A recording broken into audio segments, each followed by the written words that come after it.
Oh my gosh. Oh, wow. We're taking a road trip around the state of Colorado, and we've been visiting all kinds of Rocky Mountain destinations. This is mind-blowing. Can't see this except from here. But today's adventure isn't about the destination.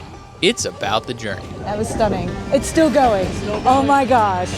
We're taking the Durango and Silverton Narrow-Gauge Railroad from end to end and back again, crossing through the San Juan National Forest and enjoying all the sights and sounds along the way. Yeah! It's one of the most scenic routes in the United States, and people travel from all over the world to do exactly what we're doing today. This is my favorite thing we've done in Colorado so far. Our adventure begins here at the Durango Narrow-Gauge Railway Station. It's the year of the train, baby. I'm Tim. I'm Katie. And we do things like this. Now, before we board here on the property, we do have a free DSNG museum, which has a few decommissioned trains sitting in place. And since we've got an hour before we board, why not check it out? I haven't been inside a roundhouse since the B&O, I think. I know, we have a railway museum right next door to us and we never go. Yep. I didn't expect to see a dinosaur. This one's cute. We have found trains 42 and 486. This one has a cuteness about it. It does. Also, it's the meaning of life and everything. That is also true. I believe that 42 has been decommissioned a while longer than 486. I could be wrong about that, but just judging by scale and build, I would say this one has fewer uses than the larger locomotives. Engine 486, on the other hand, is much more similar to the kind of steam locomotive that Durango still uses today, and that should be pulling our train in just a little bit. I'm sure they're lovely. Wonderful. Thank you. Thank you very much. The way the sun is hitting this model right now makes it very hard to see through the glass, but this is a diorama hand-built by master modeler Bruce Longwell. I don't know if it's supposed to be Durango or if it's supposed to be just a generic mine town, but it looks just so cool.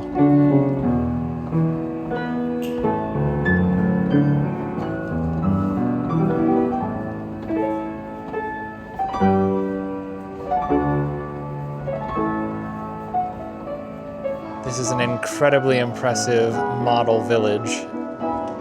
Well, I say village. It could be a whole state. It's pretty intricate. It goes on for a ways. Lots of manpower. Many, many, many hours of work, I'm sure. There's a little Durango documentary boxcar here. They built a movie theater into an old train car. Excellent use of space. And this here is a sleeper car. You can tell because of all the beds. Yeah, I don't know if it would have been used for like employees or for passengers, but there's all these different beds, and then there's a bathtub back here. There's a bathtub? Oh, there's a bathtub. It looks very coffin-y. It does look a little coffee. It's a strange shape. We got so distracted by all the cool things in the museum, we almost missed our train. Bright suns. It is a bright, sunshiny day. That's okay, we're facing sunward right now, but we're gonna have the opposite view on the way back. Yes, and this is gonna be the better view. We think this is the better view. This is gonna be the better view. And the sun will eventually get above the car line. We'll be fine. I'm not mad. It's 3.5 hours to Silverton, 2 hours in Silverton, and then 3.5 hours back, so 9 hours. we'll be on this train a bit.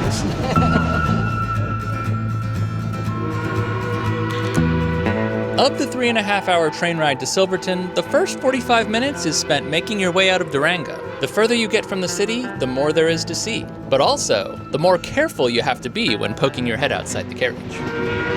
Incoming! If any of you all is wearing hats and glasses, best remove them, cause this here's the wildest ride in the wilderness. Narrow gauge railways have a smaller width between the two parallel rails, which makes it easier for a train to grip the rails during tight turns and steep elevation gains. It also makes the carriages a bit more susceptible to swaying and bouncing as the train moves along. So you better believe we're gonna be keeping a tight grip on all of our cameras and our hot drinks.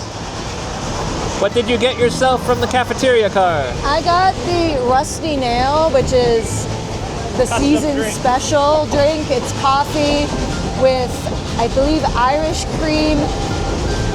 And there's Baileys.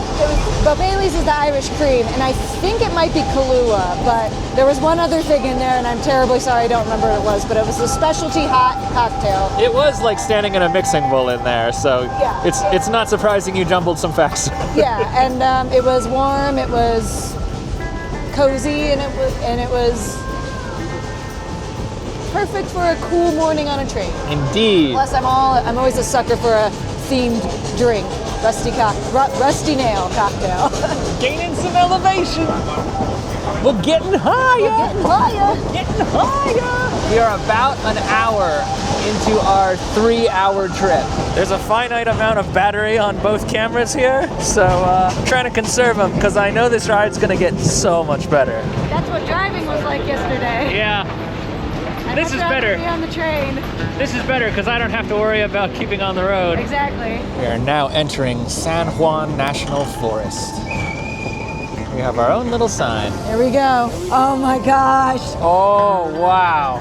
Oh, wow. This is the coolest. What you're seeing here is a glimpse of the DSNG RR's High Line, a spectacular cliffside passage 8,000 feet above sea level and 400 feet above the Animas River. This is mind-blowing. Can't see this except from here. This is just incredible. That was one of the coolest moments of my life. That was a highlight. That was stunning. It's still going. Oh my gosh. It's still going. Oh my gosh. I've got chills, and it's not because it's cold. It's a little chilly up here, though. It is chilly, but that's not why.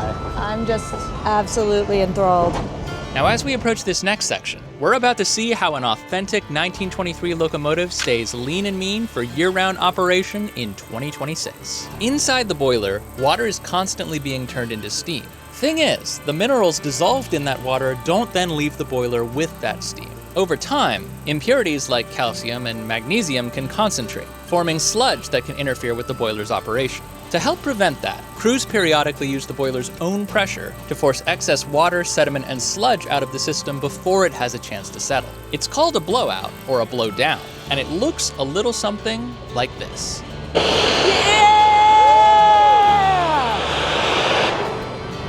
Awesome.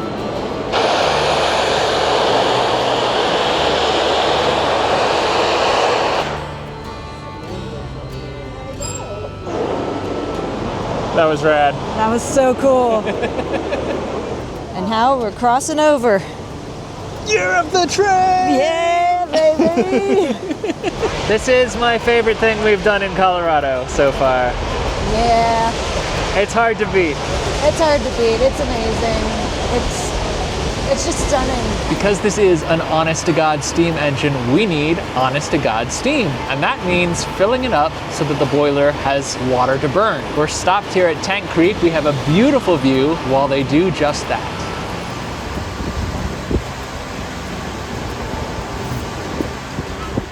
It's scenic routes like this one that really instill an appreciation for how rail travel used to be done. There's no cell service out here, no traffic, no congestion, no towering buildings obstructing your view of the sky. It's just you, your fellow passengers, and the tireless chugging of the locomotive over 45 miles of breathtaking Colorado scenery.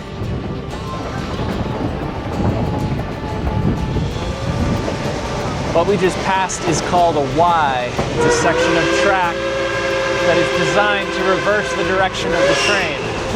It's used for maintenance. It's also used for things like turning a scenic railway around. We're going to be headed back the exact opposite direction on these same rails. We'll be using one of those Y sections to turn the train around. Not that specific one, though. They have another one in Silverton. Oh my God! Whoa!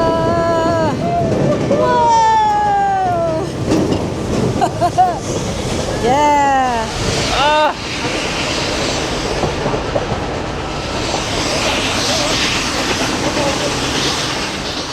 As we make our final approach into Silverton, we're getting our last call for bathroom breaks. Luckily, every carriage is adjacent at least one restroom. Coach-class restrooms aren't the most exciting, but they've got all the essentials. Paper products, a push-pedal toilet, a small little sink bowl with a soap dispenser, and a wooden countertop for accessories. And there's a mirror, so that you can check your teeth before you head back to your seat. We have 2 hours in Silverton to have a little spot of lunch, shop around, see the town, and then we're gonna hop back on the train. You do have the option of taking the bus back as well. We're not gonna do that. We're gonna do scenic both ways.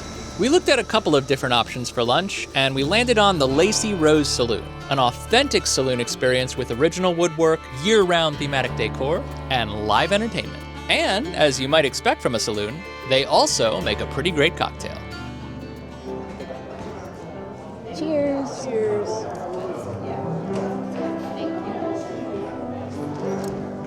Oh yeah, that's really good. So I'm going soup and salad. I've got the chicken noodle soup with a nice little nutty cracker over there. And the apricot salad with a homemade raspberry vinaigrette on the side. Bon appetit. And I got me the quote-unquote perfect grilled cheese with the side of tomato bisque. I'm pretty sure I'm gonna love it. It's hard to make a bad grilled cheese, but this is supposedly the perfect grilled cheese. Our pianist has learned that we're Disney people, Yep. so he's playing some custom songs for us. The medleys have been great. Very fun and recognizable songs so far.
That's pretty perfect.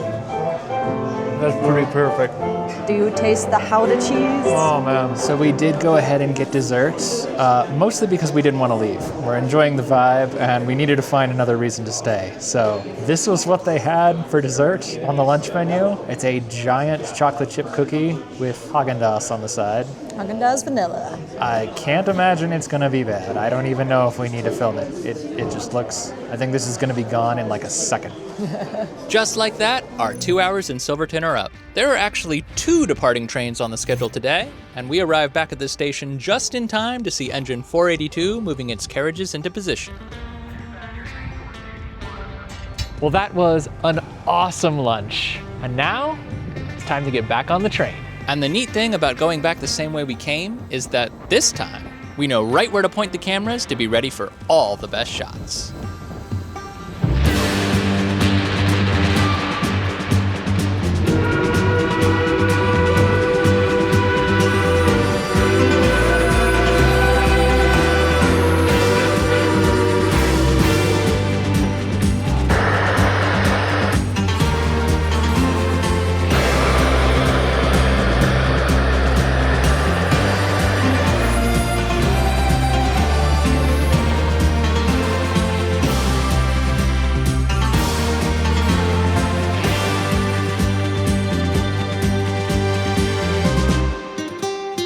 If every train has a face, then our train is Wapol from One Piece. What a freaking day. We're gonna keep this pretty tight, guys, because words, not unlike pictures and videos, simply do not do this experience justice. It was worth it for the Highline section alone. 1000%. That U-bend was my favorite part of the entire ride. A view that can only be seen by train, and specifically this train and scale simply cannot be conveyed on camera. You just gotta do it. There are higher tier tickets that do sell a more luxurious, more upscale experience with open air access as well. But if that's out of your price range or those tickets aren't available, we definitely recommend the open air gondola. You do gain about 3,000 feet of elevation, so be sure to dress in layers and pack your sunnies. Also, if you can, try to sit on the right-hand side of the train. Beyond that, just pack a camera that has an empty memory card and go to town. If you like this video, be sure to drop a like and a comment, maybe even subscribe if you're feeling froggy. The year of the train will continue, but to be honest, the bar has been set damn high after today, so we'll see if it can ever be beaten.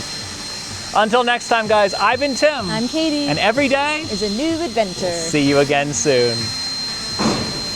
Bye.